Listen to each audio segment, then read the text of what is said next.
میں میرا گلزار اور آپ دیکھ رہے ہیں DM نیوز۔ اس وقت میں آج اپنے ناظرین کو دکھانا چاہوں گا آج کا موسم۔ یہ 17 اپریل سے بارش اور برفباری کا جو سلسلہ پہاڑوں پر میدانی علاقوں میں بارش کا شروع ہوا ہے۔ ابھی بھی آپ دیکھ سکتے ہیں کہ آسمان پر بادل ہے، تھوڑا سا وقفہ ہوا ہے، اور میں اپنے مکان کی چھت پر اپنے ناظرین کو، اپنے دیکھنے چاہنے والوں کو اپڈیٹ کرتے چلوں کہ آج مانسہرہ میں 3-4 روز سے مسلسل بارش، پہاڑوں پر برفباری، لینڈ سلائڈنگ اور جزوی سڑکوں بند کی اطلاعات ہمیں مل رہی ہے۔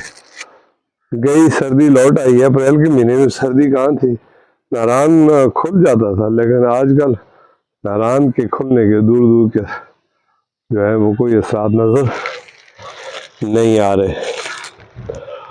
تو اتنی بارش ہوئی ہے، تیار جو فصل تھی ہماری گندم کی، اب وہ زمین بوس ہوتی جا رہی ہے۔ تو میں اپنے مکان کی چھت سے، یہ مانسہرہ کا انواعی علاقہ ہے، 15 کلومیٹر مانسہرہ شہر سے باہر جابہ ملک پور موضع اور بستی گلزار، اس میں یہ ہمارا علاقہ ہے۔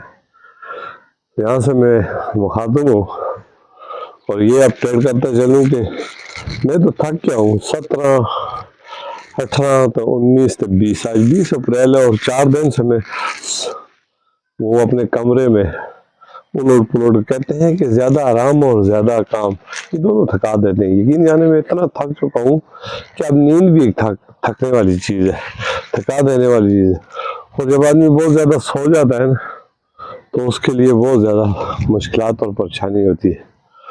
تو کام اور چلنا پھرنا اور ملنا ملانا یہ بہت اچھا عمل ہے، اس سے انسان کی صحت اور فٹنس رہتی ہے۔ تو اب میں اپنے ناظرین کو باہر کا موسم دکھاتا چلوں کہ یہ دیکھ رہے ہیں کہ میرا علاقہ بہت خوبصورت ہے۔ جتنا میں اپنی اسٹیپ کو دور کروں گا اتنا آپ میرے علاقے کو دیکھ سکیں گے۔ یہ بخل کا میدانی علاقہ ہے، اب بارش سے بہت زیادہ پانی آ چکا ہے، پہاڑوں سے جو پانی ندی نالوں میں طغیانی کی شکل اختیار کر چکا ہے، اور بڑا ویو تو اچھے۔ اس وقت درجہ حرارت 20 صبح کے ٹائم 10 سینٹی گریڈ تھا، لیکن ابھی 20 سینٹی گریڈ ہو چکا ہے۔ تو سردی میں بھی اضافہ ہوا ہے۔ تو سردی میں اضافے کے ساتھ جب ایندھن کی ضرورت پڑتی ہے تو ایندھن کی قیمتیں بڑھ جاتی ہیں۔ اس مہنگائی میں ایندھن کی قیمتیں بھی بڑھ جاتی ہیں۔ اب لکڑ جو ہمارا دیہی علاقے ہم جلاتے ہیں تو لکڑیاں جو ہیں وہ اس وقت 6 سے 7، 800، 900، 1000 روپے تک 40 کلو وزن کے ساتھ سے لکڑ جو ہے وہ ہمیں دستیاب ہے۔ آٹے میں تھوڑی کمی واقع ہوئی ہے، نان بھائیوں کی جو ہڑتال تھی وہ ختم ہو گئی ہے، اور انہوں نے اپنے 20 اور 15 روپے روٹی کا ریٹ 100 گرام اور اس کے حساب سے انہوں نے کیا ہے۔ تو اس طرح کے سلسلہ بھی جاری ہے، لیکن مہنگائی پر دستور ہے، ادھر پیٹرول مہنگا کر دیا، CNG مہنگی کر دی۔ اب CNG اور پیٹرول مہنگا ہونے سے براہ راست غریبوں پر اس کے اثرات مرتب ہو گئے۔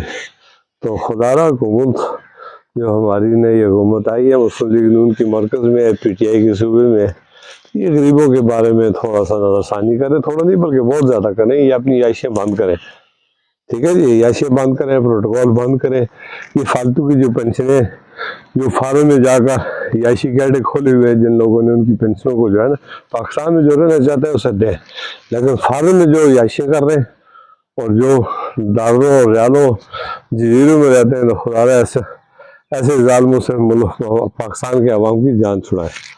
تو یہ تھا میرا آج کا میسج کہ زندگی بہت خوبصورت ہے، اس کو خوبصورت بنائیں، ایک دوسرے کا خیال رکھیں، ایک دوسرے کے ساتھ اچھے اخلاص اور برتاؤ سے پیش آئیں۔ اور اکثر میں کہا کرتا ہوں، انسان کا کردار ہی انسان کو بلند کرتا ہے۔ اور ایک چیز میرے ذہن میں اور آ گئی، حال ہی میں 2 دن پہلے میں نے ایک انٹرویو کیا تھا، ننھے قاری جو تھے، قاری محمد ابوبکر۔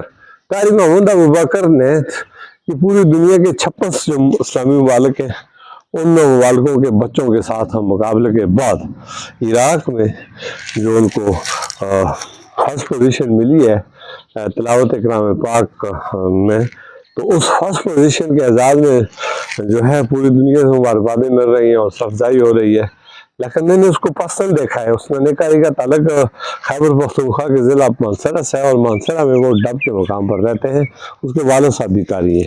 تو میرا تفصیلی انٹرویو وہ ڈسٹرکٹ میڈیا مانسہرہ یوٹیوب پر آپ سرچ کر کے دیکھ سکتے ہیں.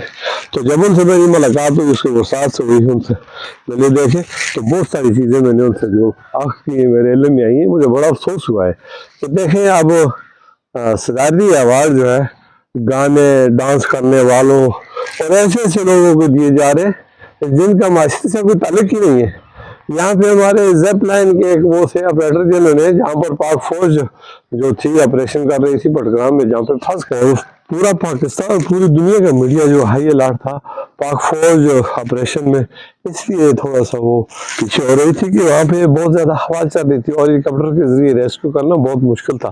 تو اس مشکل ریسکیو آپریشن کو جو الائی بٹگرام میں ہوا تھا 1 سال کا بولو، وہ ہمارے بیرکون مانسہرہ کے رہنے والے ایک خوبصورت نوجوان نے اپنی جان پر کھیل کر اپنی ٹیم کے ہمراہ 7 لوگوں کی جان بچائی جن میں ٹیچر سے بچے تھے.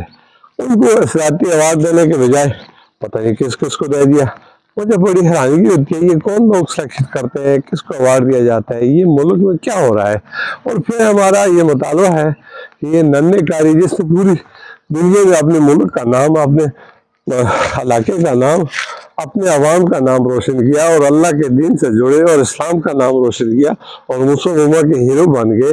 لاہوت کلام پاک میں اس ننے کاری نے اتنا خوبصورت مقام حاصل کیا، اس کو صدارتی ایوارڈ دیا جائے، انعامات اعزازات سے نوازا جائے، اور افزائی کی جائے. اس کا گھر نہیں ہے، اس کو گھر دیا جائے. اتنا بڑا خطہ ہے پاکستان میں، کسی کونے کنارے میں اس غریب کے لیے پلاٹ نہیں ہے، اس کو گھر نہیں مل سکتا کہ وہ اس کے ماں باپ بہن بھائی سکون سے رہ سکے. یہ بڑے بڑے بیریا والے جو جن سے میں مطالبہ کرتا ہوں کہ وہ ہیں ایسے ننے لوگوں کو، ایسے اچھے لوگوں کو نوازے. تو ایسے لوگوں کا خیال کریں. تو مطالبہ ہے یہ اہل ہزارہ کے عوام کی طرف سے کہ ننے کاری محمد صدیق کو صدارتی ایوارڈ سے نوازا جائے. تو ابھی ناظرین بارش پھر شروع ہو چکی ہے، اور میرا خیال ہے میں اس اپنے ولاگ کو جو میرا آج کا ہے، سردی بھی بہت زیادہ ہے، اور آپ دیکھ رہے ہیں آسمان پہ یہ صورتحال ہے، چاروں طرف آپ دیکھ سکتے ہیں. اور یہ بارش شروع ہو چکی ہے، اور اس بارش پہ زیادہ دیر میرا یہاں پہ ٹھہرنا روکنا بہت مشکل ہے. اور اپنے دیکھنے سننے چالوں والوں سے میں التماس کروں گا کہ میں گزشتہ 10 12 15 سالوں سے میں بلا تفریق اپنے ذاتی محنت، تسلسل اور وقت اور پیسہ خرچ کر کے یہ معلومات، یہ انفارمیشن اپنے دیکھنے والوں تک پہنچاتا ہوں. تو آپ کائنڈلی اس کو میری حوصلہ افزائی کے لیے، میری اس محنت کو مد نظر رکھتے ہیں، اگر آپ کو ویڈیو اچھی لگے تو اس کو ضرور لائک کریں، شیئر کریں، سبسکرائب کریں، تاکہ ہمارا حوصلہ ہو سکے. ہمیں کوئی ضرور نہیں جو ہمیں پیسے دیتے، ہم اپنی جیب سے خرچ کرتے ہیں. میں نے اپنی زندگی فروخت کر کے جو ہے نا اس کام کو 20-30 سالوں سے جاری رکھے ہوئے ہے. تو 2011 سے میں سوشل میڈیا سے میں ریلیٹڈ ہوں، اور میں کوشش کر رہا ہوں، بہت عرصہ سیکھنے سکھانے میں بھی لگ گیا. اس حوصلہ افزائی میں آپ مہربانی فرما کر میں ملتمس ہوں اپنے چاہنے والوں کہ وہ خدا را کریں، اس کو سبسکرائب بھی کریں، لائک بھی کریں، شیئر بھی کریں، اور اپنے قیمتی حادثہ میں آگاہ بھی کریں. جہاں پر ہم سے کوئی کمی کوتاہی ہوتی ہے، کوئی غلطی ہوتی ہے تو ضرور ہمیں بتائیں تاکہ ہم اس کی اصلاح کر سکیں. تو یہ تھا میرا غریب خانہ، جہاں پہ میں اب پہنچ چکا ہوں. اب میں اپنے کمرے میں جا کر اس کی ایڈیٹنگ کر کے پھر اپنے ناظرین کی نظر کر دیتا ہوں. تو یہ تھا میرا آج کا جو ہے